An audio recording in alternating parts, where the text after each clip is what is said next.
Hello guys, welcome to my channel Computer Knowledge.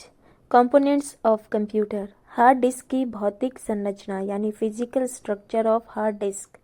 Hard disk drive computer की secondary memory होती है। इसका प्रयोग बड़े पैमाने पर डेटा को स्टोर करने के लिए किया जाता है और तेज गति से दोबारा प्राप्त किया जा सकता है। आइए जानते हैं हार्ड डिस्क की भौतिक संरचना। असल में हार्ड डिस्क कई सारी प्लेटों को मिलाकर एक एयर टाइट केस में एक के ऊपर एक लगाकर यानी डिस्क का ढेर बनाकर एक हार्ड डिस्क का निर्माण किया जाता है। प्रत्येक प्लेटर एक पतली गोलाकार धातु प्लेट का बना होता है जिसके दोनों ओर मैग्नेटिक लेयर होती है यानी कि मैग्नेटिक पदार्थ की कोटिंग होती है। आजकल जितने भी प्लेटर होते हैं वह 3.5 इंच डायामीटर के होते हैं। मान लीजिए कि एक कंप्यूटर जिसके 80 GB या फिर उससे अधिक की क्षमता की हार्ड डिस्क का प्रयोग होता है, उसमें 7 या उससे अधिक डिस्क एक केंद्रीय सॉफ्ट पर लगी होती है जो लगभग 2400 से 7200 RPM यानी कि चक्कर प्रति मिनट की स्पीड से घूमती है। यह प्लेटर एक दूसरे से 1.5 इंच की दूरी पर लगे होते हैं। प्रत्येक प्लेटर के ऊपर और नीचे रीड और राइट हेड दिया गया होता है जो एक मूवेबल आर्म के साथ जुड़ा होता है। दो प्लेटर के बीच लगे आर्म दो रीड और राइट हेड लेकर चलते हैं। एक 6 प्लेटर वाली हार्ड डिस्क को 12 हेड वाली डिस्क भी कहा जाता है। कूल एक्सपर्ट कंप्यूटर टिप्स और ट्रिक्स। हार्ड डिस्क में जितनी भी डिस्क होती हैं वह समान गति पर घूमती हैं, वह समान दिशा में घूमती हैं।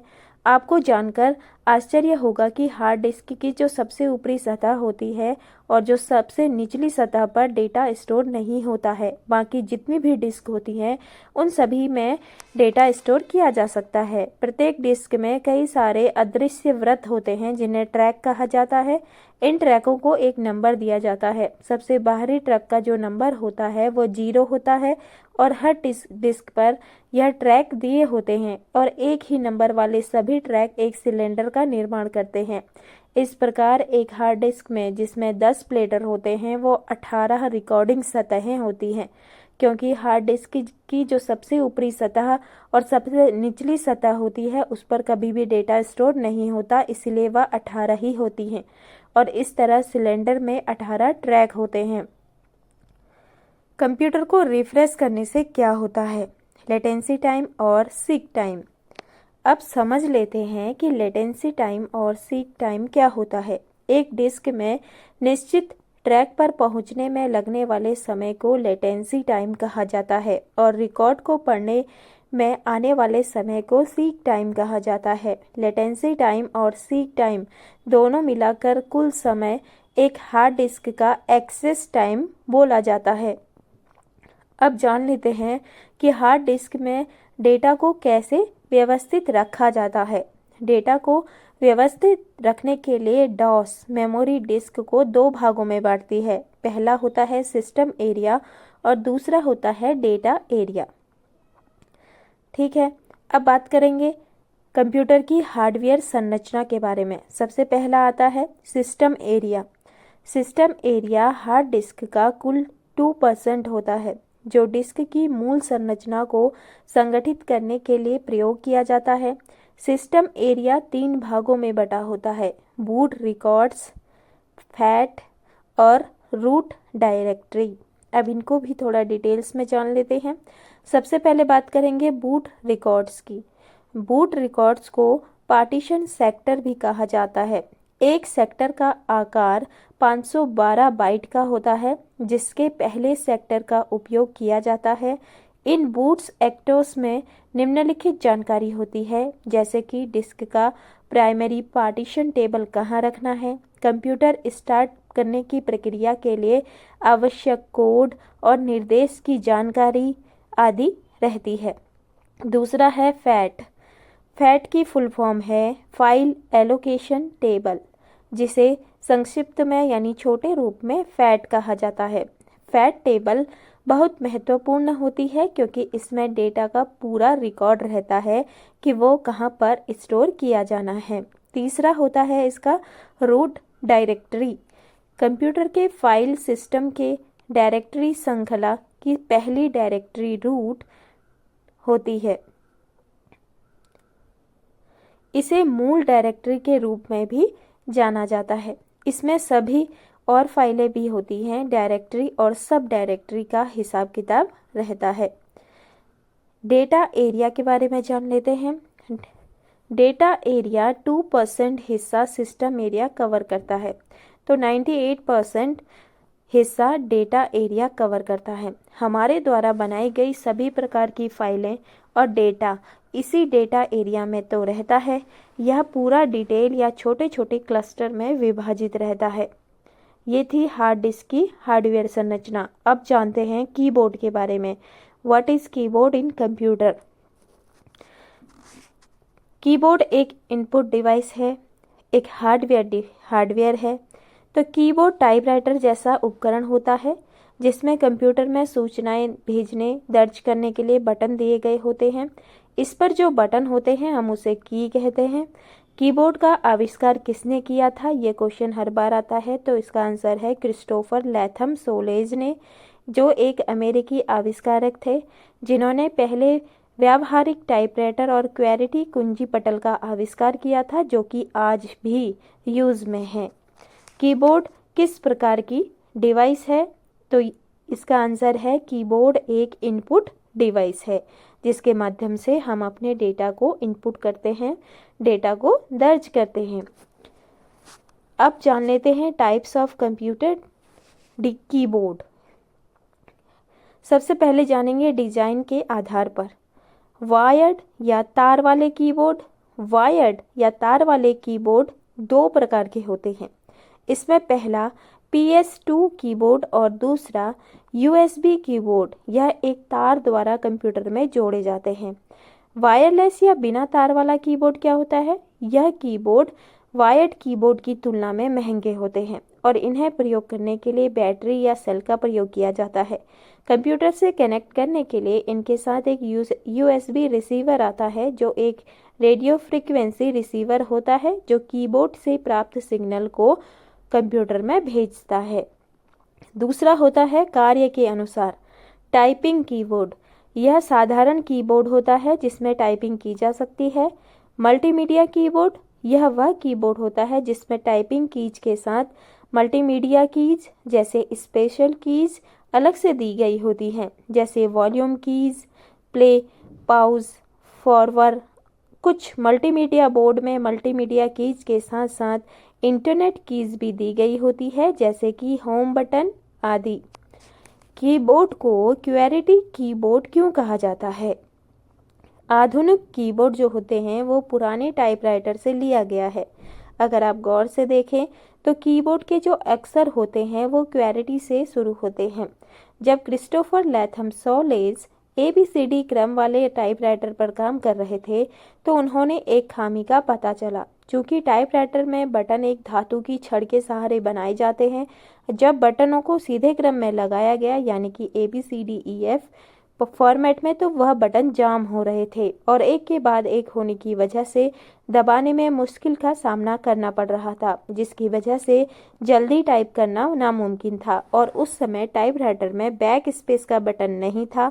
यही वजह है कि आपके जो कीबोर्ड हैं वो क्वेरिटी शब्दों का इस्तेमाल करके बनाया गया है ताकि उससे टाइप करने में आसानी रहे। अब जानते हैं कीबोर्ड में कितनी कीज होती हैं। आजकल कीबोर्ड हर कोई अपने हिसाब से डिजाइन कर रहा है, लेकिन अगर देखा जाए तो एक साधारण कीबोर्ड में 101 कीज होती हैं, लेकिन स्पेशल कीज ने इनकी संख्या को बढ़ा दिया है। कंप्यूटर कीबोर्ड में कितने प्रकार की कीज होती हैं ये भी समझ लेते हैं। कंप्यूटर कीबोर्ड में अलग अलग प्रकार की कीज होती हैं, जैसे टाइपराइटर कीज, दूसरा function keys, cursor control keys और modifier keys, toggle keys, special keys. Typewriter keys कौन सी होती है? अब इनके बारे में थोड़ा सा डिटेल में समझ लीजिए। टाइपराइटर कीज जो होती हैं वो बोर्ड का मुख्य हिस्सा होता है। यह मुख्यतः टाइपिंग संबंधी कार्य को करने में काम आता है। इन्हीं से हम किसी भी भाषा में टाइप कर सकते हैं। इसके लिए सिर्फ हमको कंप्यूटर में फ़ॉन्ट बदलना होगा।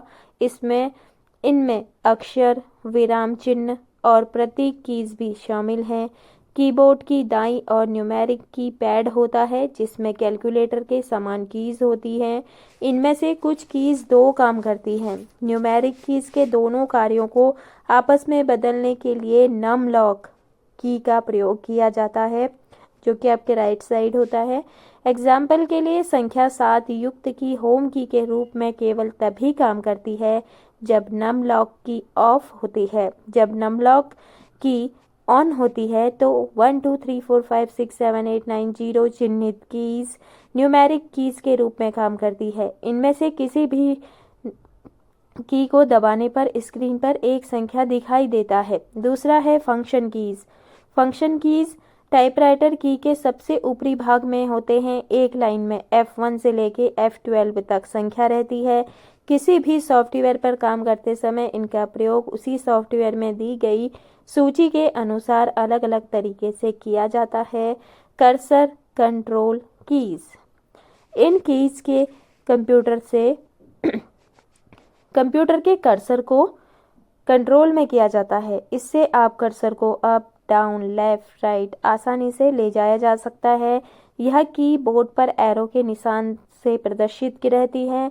कीबोर्ड पर एरो कीज़ के ठीक ऊपर कुछ और कर्सर कंट्रोल कीज़ भी मौजूद रहती हैं, जैसे कि एंटर की। एंटर की को रिटर्न की भी कहा जाता है। इसका प्रयोग मुख्य रूप से दो कार्यों के लिए किया जाता है। पहला, यह पीसी को सूचना देता है कि आपने निर्देश देने का काम छोड़ दिया है, अतः वहां दिए गए निर्देशों को प्रोसेस या एग्जीक्यूट करें।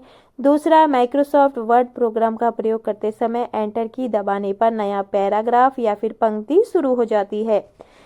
अगला है टैब की। टैब यह कर्सर को एक पूर्व निर्धारित स्थान पर आगे ले जाती है। इसके द्वारा आप पैराग्राफ शुरू कर सकते हैं, कॉलम, टेक्स्ट या संख्याओं को एक सीध में लिख सकते हैं, यानी एक लाइन में लिख सकते हैं। कुछ सॉफ्टवेयरों में यह मेन्यू में एक विकल्प से दूसरे विकल्प में जाने पर भी मदद करती है। डिलीट की।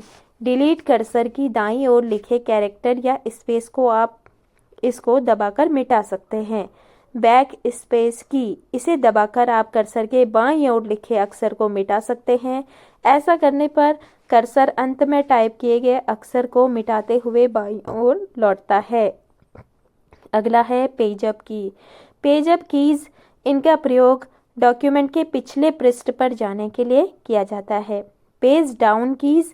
पेज डाउन कीज़ का प्रयोग अगले पृष्ठ पर जाने के लिए किया जाता है। होम की, इसका प्रयोग कर्सर लाइन के शुरू में लाने के लिए होता है।